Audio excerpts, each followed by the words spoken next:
Balzac.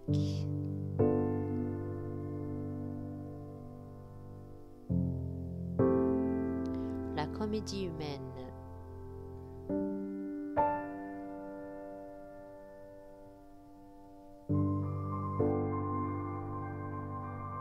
Présentation.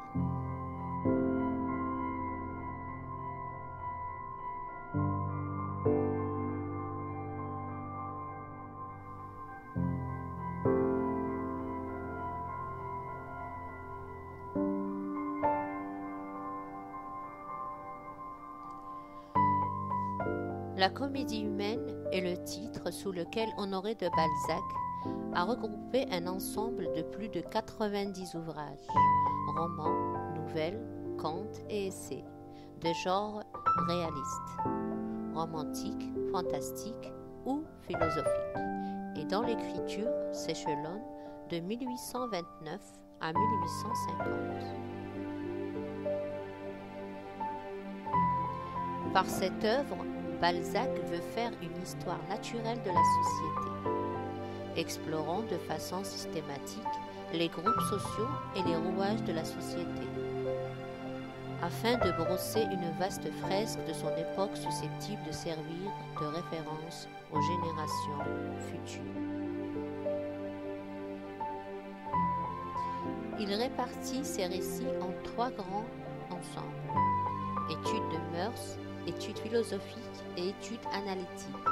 Le premier est le plus important et se divise lui-même en 6 sections, explorant divers milieux sociaux et régions de la France.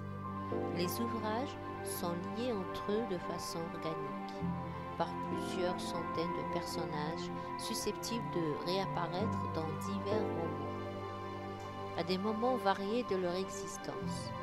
Pour assurer l'unité de son œuvre, Balzac corrige et réécrit inlassablement nombre de ses ouvrages, afin de mieux les fondre dans un plan d'ensemble, qui est allé compter jusqu'à 145 titres.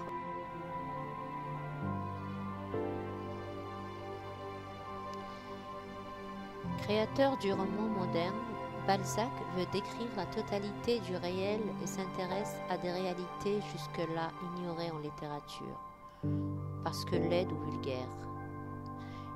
Il montre sous ses diverses formes la montée du capitalisme et la toute-puissance de l'argent, menant à la disparition de la noblesse et à la dissolution des liens sociaux. Le titre a été choisi en référence à Divine Comédie de Dante.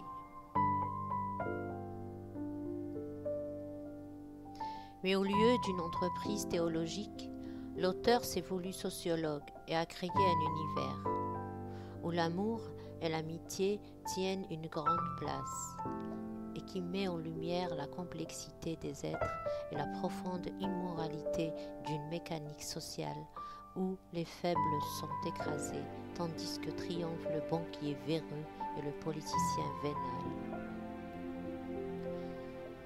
Doué du génie de l'observation, Balzac a créé des types humains saisissants de vérité. Certains de ces personnages sont tellement vivants qu'ils sont devenus des archétypes, tels Rastignac, le jeune provincial ambitieux, Grandet, l'avare tyran domestique, ou le père Goriot, icône de la paternité. Il accorde une place importante aux financiers et aux notaires, mais aussi aux personnages de Vautrin, le hors-la-loi aux identités multiples. Son œuvre compte une importante proportion de courtisanes et de grisettes, à côté de femmes admirables et angéliques.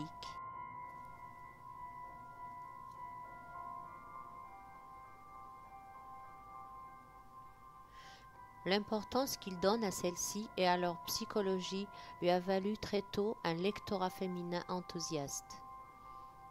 En dépit de l'opposition de l'Église, cette œuvre devient très vite un phénomène d'imprimerie et obtient un immense retentissement en France et en Europe, influençant profondément le genre du roman. Traduite en de nombreuses langues, Elle est encore rééditée aujourd'hui et a souvent fait l'objet d'adaptations au cinéma et à la télévision.